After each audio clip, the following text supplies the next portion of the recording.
আকাশে এক এক নামে ডাকা হতো। প্রথম আকাশে আবেদ, তারপরেরটায় সাহেব, তারপরেরটায় আরেফ, তারপরেরটায় তকি, তারপরেরটায় ওলি, তারপরেরটায় খাসেম, তারপরেরটায় আজাজিল। এই জন্য আমাদের এই মাদ্রাসায় পড়ানো হয়, এখন হয়তো পড়ানো হয় না। কারিমা পড়ানো হতো, কারিমা কওমি মাদ্রাসায়। এখন পড়ায় কিনা জানি না।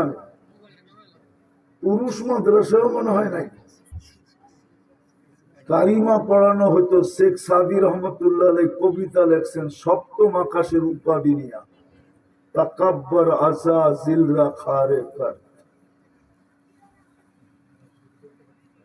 ওর সাথটা দুলিশাত হয়ে গেছে।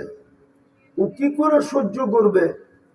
যা দেখেন মা বোনদের ভিতরে হট্টগোল চলতেছে, কেউ মনোযোগ দিয়ে শুনতেছে না। যেমন আপনাদের এখানে হয়ে গেল, কথা বিলকুল উল্টায় গেল। কেননা কথা এখান থেকে আসে না, ওইখান থেকে আসে। যে ভাবে কথা এখান থেকে আসে, এটা ভুল ভাবনা। দিনই কথা এখান থেকে আসে না, তো উপর থেকে যেমন আসে তেমন বলা হয়। কসম খোদার, ওইখান থেকে আসে, এখান থেকে আসে না। কিন্তু যখন উশৃঙ্খলা হবে, তখন লাইন কেটা হয়ে যাবে, লাইন কেটে যাবে, আর কথা আসবে না, কথা ঘুরা যাবে, যেমন ঘুরা গেছে। আপনারা যদি হট্টগোল না করতেন তাহলে ঠিক মতো চলতে থাকতো এক লাইনে।